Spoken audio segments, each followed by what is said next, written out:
नमस्कार दोस्तों, स्वागत है हमारे पॉडकास्ट चैनल डॉक्टर टॉक में।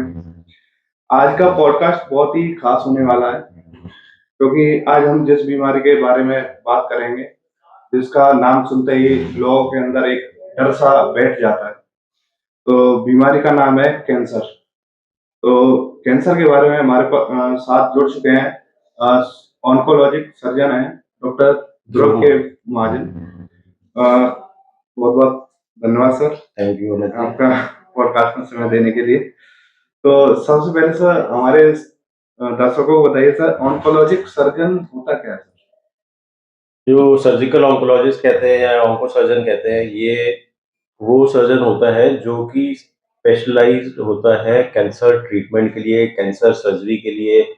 उसकी जो ट्रेनिंग होती है वो सिर्फ और सिर्फ बॉडी के डिफरेंट ऑर्गन्स के कैंसर के बारे में। और आजकल इसमें भी काफ़ी कुछ स्पेसिफिक आ गए हैं कि जो सर्जन्स हैं वो सिर्फ स्पेसिफिक साइट के, जहाँ ओरल कैविटी है, कोई ब्रेस्ट है, कोई हेपेटोबिलियरी जो लिवर विवर वाला एरिया है उसका है, या कोई गायनी के जो कैंसर होते हैं बच्चेदानी से रिलेटेड, उसके स्पेसिफिक डॉक्टर्स हैं जो कि उसी का ट्रीटमेंट करते हैं अच्छे से। सर मेरा दूसरा सवाल है सर, आजकल जो है कि इंडिया में कैंसर के केसेस काफी बढ़ रहे हैं, तो उनका मेन कॉजेस क्या रहता है?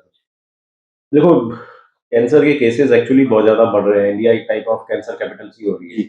उसका रीज़न ये है, अगर आप ऊपर से नीचे स्टार्ट करो, हमारा तो ओरल कैविटी, हमारा जो मुंह का, जबड़े का, खाने की, सांस लेने की नली का जो कैंसर है, ये हमारे जो हैबिट्स है उसकी वजह से, ज़्यादातर तंबाकू खाने से, सिगरेट पीने से, बीड़ी पीने से, और इस चीज़ का जो चलन है वो हमारे सेटअप में, हमारे एरिया में बहुत ज़्यादा है। बहुत ज्यादा। ये पूरी टोबैको बेल्ट है इससे।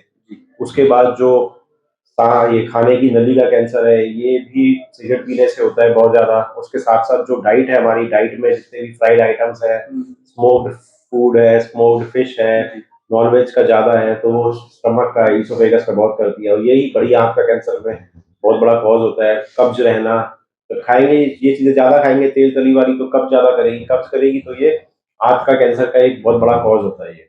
और जितने भी आर्टिफिशियल फूड्स खा रहे हैं, प्रोसेस फूड खा रहे हैं, हाई शुगर्स वाले, हाई कार्बोहाइड्रेट वाले, ये सब कॉज करते हैं। सर कौन से अर्ली वार्निंग साइन होते हैं जिन्हें लोगों को इग्नोर नहीं करना चाहिए? देखो, सबसे इम्पोर्टेंट चीज होती है कि अगर हम ऊपर से स्टार्ट करें, मुंह में कोई छाला है जो काफी टाइम तक ठीक नहीं हो रहा है या ब्लीड कर रहा है, 15 दिन, 20 दिन, 25 दिन से एक छाला है, साइज भी बढ़ रहा है, ब्लीड भी कर रहा है, जो नॉन हीलिंग टाइप है, तो हील ही नहीं हो रहा, ठीक ही नहीं हो रहा, उसको कभी इग्नोर मत करो।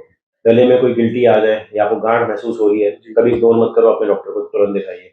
उसके बाद आवाज में आपके आवाज पतली हो रही है, आवाज थोड़ी धुंधली सी हो रही है, आपके होशनेस आ रही है आवाज में, और आपके पास एक सिगरेट की आदत है, तो आप उसको कभी भी इग्नोर ना करो। बलगम आ रही है, बलगम में खून आ रहा है, खांसी बार बार रुक नहीं रही है, या रीढ़ की हड्डी में दर्द हो रही है, वो तन में गांठ महसूस हो रही है। तो ये बताइए, जिन लोगों की फैमिली में ये केसेस पाए जाते हैं, तो उन्हें क्या एक्स्ट्रा प्रिकॉशन लेने चाहिए? देखो, सारे कैंसर्स फेमिलियल नहीं होते, पर काफी सारे कैंसर्स फेमिलियल होते हैं। जितने भी ओरल कैविटी के कैंसर्स हैं, जबड़े के, इसके, तो वो उतना फेमिलियल कैंसर्स नहीं होते हैं। जी। जो हमारे ब्रेस्ट कैंसर है, जो औरतों में ओवरी का कैंसर होता है, जो अंडाशय का है ना, या बच्चेदानी का, यूट्रस का, ये सारे फैमिलियल कैंसर्स होते हैं। ब्रेस्ट के, ओवरी के, और इवन जो अग्नाशय, पेनक्रियास का कैंसर होता है, इनका एक स्ट्रॉन्ग, और कोलन का, बड़ी आंत का कैंसर होता है कोलन का, इनकी एक स्ट्रॉन्ग फैमिली हिस्ट्री है। तो जिसकी भी फैमिली में या फर्स्ट कजन में, जो घर पे बुआ है, मासी है, इनमें किसी को भी ये चीजें हैं, उनको कोई भी सिम्टम के लिए एक्टिव रहना होता है, या इनको स्क्रीनिंग होती है। इम्पोर्टेंट है सर स्क्रीनिंग? स्क्रीनिंग काफी इंपॉर्टेंट है। स्क्रीनिंग से क्या होता है कि हम नॉर्मल लोगों की स्क्रीनिंग करते हैं, और उस पे जैसे हमने 100 में किया, तो कई लोग ऐसे होते हैं जिनको सिम्टम्स नहीं भी होते, तो हम उस पर एक बीमारी को अर्ली स्टेज में पकड़ लेते हैं। ज्यादातर स्क्रीनिंग में जितनी बीमारी पकड़ी जाती है वो मोस्टली अर्ली स्टेज में पकड़ी जाती है, और जो भी चीज स्टेज अर्ली में पकड़ी जाएगी तो शरीर में कम से कम नुकसान और ज्यादा से अच्छा रिजल्ट दिया जाएगा। सर ये बताइए, कब कैंसर में सर्जरी की जरूरत पड़ती है? डिपेंड करता है वो सर्जरी की जरूरत। कोई कैंसर ऐसे होते हैं कि जो बहुत छोटे भी होते हैं, पर वो भी ऑपरेबल नहीं होते, क्योंकि उनकी साइट ऐसी होती है। जैसे जीभ के पीछे का कैंसर है, अब तो उसमें थोड़ी रोबोटिक वाला पार्ट आ रहा है, पर जीभ के बेस ऑफ टंग कहते हैं, जीभ के पीछे का कैंसर है, उसमें हम सर्जरी नहीं करते। ओरोफेरिंक्स का कैंसर है, चाहे छोटा भी हो, उसमें भी हम सर्जरी अवॉइड करते हैं। कई स्पेसिफिक साइट होती है जीभ में, जबड़े में आगे का कैंसर है, उसमें हम हमेशा सर्जरी करेंगे। या कैंसर अपनी इनिशियल स्टेज में है और एक्सेसिबल साइट पे, जिसपे कि हम इजीली उसको रिकंस्ट्रक्ट कर सकते हैं, तो हम उसमें बिल्कुल ऑपरेट करते हैं। और अगर ये तो बात हुई साइट की और स्टेज के हिसाब से, अर्ली स्टेज है या बहुत ज्यादा एडवांस स्टेज नहीं हुआ तो हम सर्जरी करेंगे। साइट ऐसी जो एक्सेसिबल साइट है तो उसमें हम सर्जरी कर सकते हैं। दूसरी चीज, हम सर्जरी कब नहीं करते, मोस्टली हम सर्जरी तब नहीं करते जब वो स्टेज 4 पे आ जाता है, अपनी जगह से आगे आ जाता है, या फिर कुछ ऐसे कैंसर होते हैं जो कि कीमो से या कीमो रेडिएशन साथ साथ देते हैं, उसमें सर्जरी से ज्यादा अच्छा रिजल्ट आता है, तो उसमें हम सर्जरी अवॉइड। सर ये बताइए सर, सर्जरी के बाद जो पेशेंट को रिकवरी होने में यूजुअली कितना टाइम लगता है? हमें ये भी बात जो तुमने बोली, बात अच्छा क्वेश्चन है जी। ये भी डिपेंड करता है कि इनिशियल स्टेज के ऊपर और कहाँ का हमने कैंसर किया है जी। जैसे कि हम बात करें, ब्रेस्ट का कैंसर है, पेशेंट बहुत जल्दी रिकवर करता है।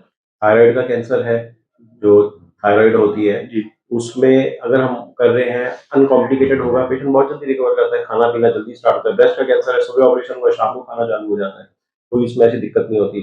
दिक्कत होती है मुंह का, जबड़े का कैंसर है, अगर वो शुरुआती स्टेज में है, हमने दोनों जबड़े बचाए हैं, तो पेशेंट का जो रिहेबिलिटेशन होता है, जो पेशेंट का पोस्ट ऑपरेटिव कोर्स होता है, वो उतना तंग नहीं करता उसको। जितना ज्यादा स्टेज होगी, जितना ज्यादा पार्ट हमारा ज्यादा कटेगा, उतना ज्यादा वो दिक्कत देगा। तो वो चीज हमें वो चीज देखनी है उसमें, है ना। और बॉडी के किस अंग का है, अब जैसे आंतों का कैंसर है या पेट का है, तो हम उस हिस्से को काटेंगे, फिर उसको जोड़ेंगे, तो वो हिस्सा रेस्ट सही होने के लिए थोड़ा रेस्ट जाता है, तो उस पर हम खाना पीना देर में देंगे। जब पेशेंट खाना पीना लेट में खाएगा, तो उसको नसों से खाना दिया जाएगा, तो कम से कम 7 से 8 दिन उसको भूखा रहना ही रहना, तो उतने दिन उसको रिकवरी में लगेगा। तो ये सब चीजें डिसाइड होती है कि किस साइड का है खाना। जितना जल्दी हम पेशेंट का खाना अलाउ करें, उतनी जल्दी वो घर जाने लायक होता है। जितनी देर में खाना होएगा, तो वो हॉस्पिटल में डिपेंडेंट रहेगा, क्योंकि वो नसों से खाने के लिए डिपेंडेंट है, वो घर पे तो दे नहीं सकते, तो इसीलिए वो तब तक वो करते हैं। बिल्कुल ये चीज है। सर एक क्वेश्चन है, सबसे जो खतरनाक कैंसर होता है वो कहाँ का होता है? ऐसे नहीं होता, कोई भी कैंसर कभी भी खतरनाक हो सकता है। अच्छा। वो डिपेंड करता है उसके हिस्टोलॉजिकल ग्रेड पे जी, कि हम कैसे वेल डिफरेंशिएटेड है, मॉडरेट है, पुअर है। कोई भी कहीं का भी पुअरली डिफरेंशिएटेड कैंसर हमेशा खराब होता है, वो किसी भी जगह का हो, बहुत खराब होता है। इंडियन सेटअप में जो गॉल ब्लैडर के कैंसर होते हैं, स्पेशली जो हमारे यहाँ पे जो नॉर्थ इंडिया में जितनी फीमेल्स हैं, इन सब जगह पे जो गॉल ब्लैडर कैंसर है, वो बहुत ही पुअर प्रोग्नोसिस वाले होते हैं। और सबसे खतरनाक कैंसर और सबसे जो गंदे कैंसर हमने अपने सेटअप में देखे हैं, जिनका रिजल्ट आफ्टर सर्जरी भी बहुत अच्छा नहीं है, वो गॉल ब्लैडर कैंसर ही है। सर एक हमारे मित्र का सवाल है, जिन्होंने मेरे को व्हाट्सएप किया था। उनने पूछा था कि ये आजकल जो है कि छोटे-छोटे बच्चों को हो जाते हैं, 5-6 साल के या 7-8 साल के बच्चों को जो कैंसर होता है, उनके कॉजेज़ क्या रहते हैं? ये सारे जो छोटे बच्चों को होते हैं इतनी कम उम्र में, अब नेचुरल सी बात है, जब बच्चा इतनी कम उम्र में कैंसर हो रहा है, तो कोई उसको ऐप तो होगा नहीं, कोई शराब पी रहा है या सिगरेट दारू तंबाकू तो खा नहीं रहा। ये सारे के सारे जेनेटिकली मोटिवेटेड जेनेटिकल म्यूटेशंस होती है, जो जीन्स के इफेक्ट की वजह से, कहीं ना कहीं फैमिली हिस्ट्री की वजह से। आजकल से मॉडर्न कैंसर सर्जरी में कौन-कौन सी न्यू आजकल तो काफी चीजें आ गई हैं हमारे पास, जैसे कि हम बात करें तो रोबोटिक्स आ गया है। पहले हम ओपन और लैब होता था, अब रोबोटिक्स आ गया है।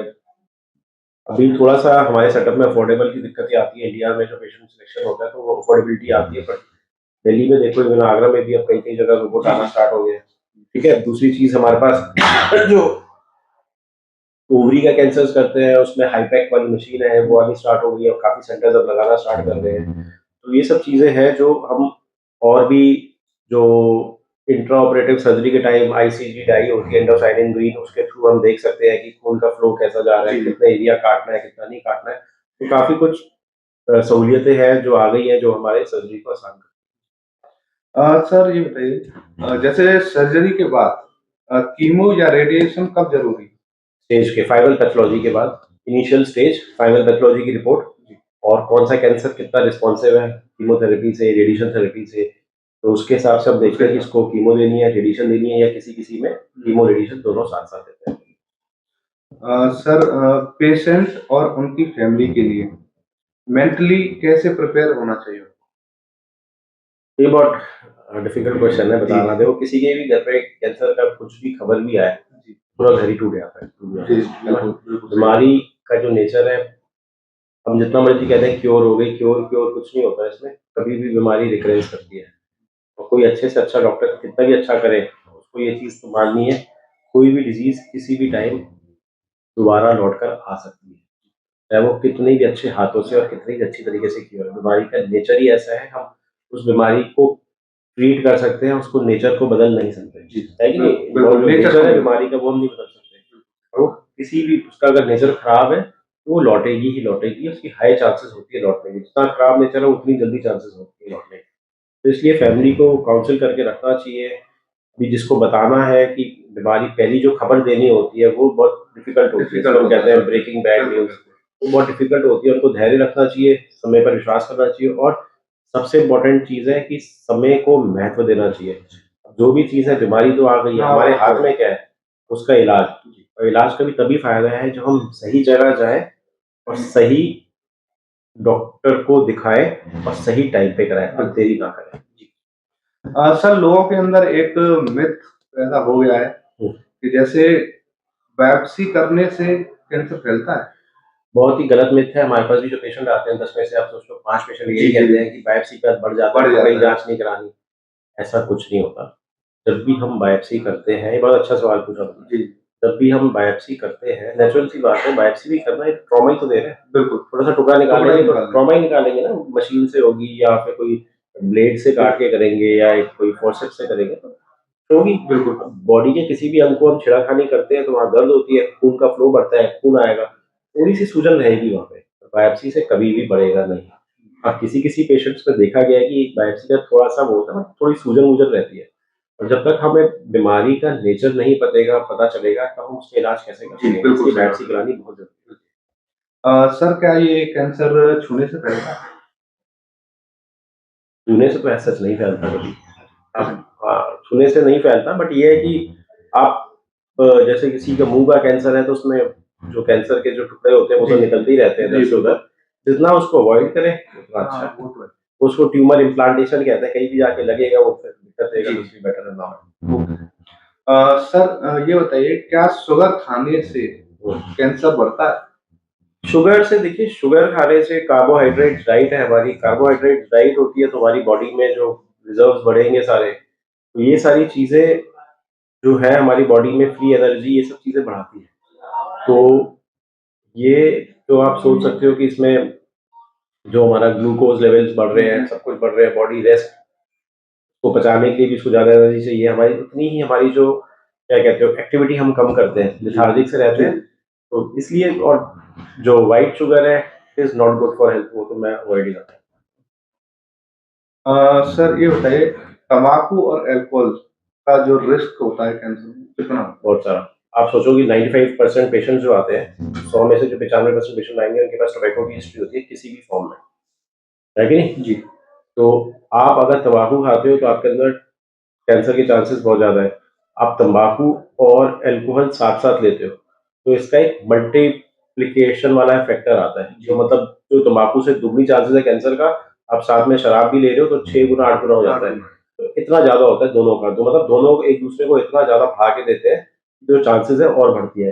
या फिर तम्बाकू के साथ जो सिगरेट पीते हैं, इनका मल्टीप्लिकेटिव इफेक्ट आता है बीमारी को करने में। जल्दी-जल्दी बढ़ता हाँ, है। बहुत जल्दी करता है, तो इसलिए जितना अवॉइड होए इस हैबिट को, जितना दूर रखें उतना अच्छा। बिल्कुल। सर, अगर किसी को कैंसर डायग्नोस होता है, तो सबसे पहला कदम उसका क्या होना चाहिए?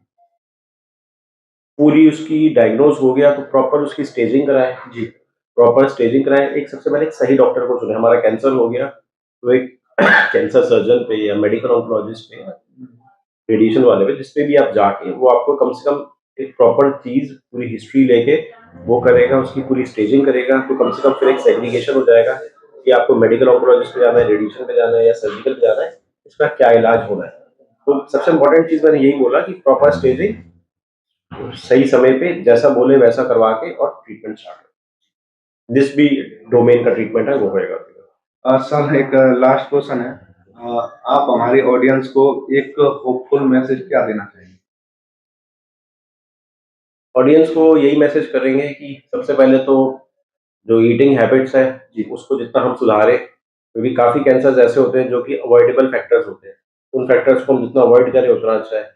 जैसे कि तंबाकू का सेवन, नशे का सेवन जो है तंबाकू, सिगरेट, शराब और आजकल और भी जो ड्रग्स लोग लेते हैं, उन सब के सेवन से जितना बच सके।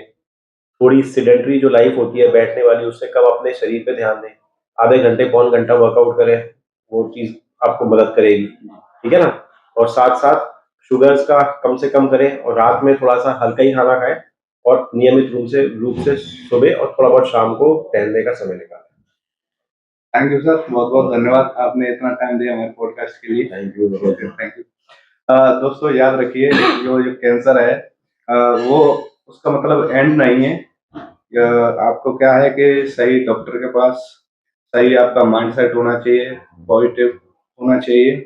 तो ये है कि कैंसर तो जहाँ तक है कि रिकवर कर जाता है।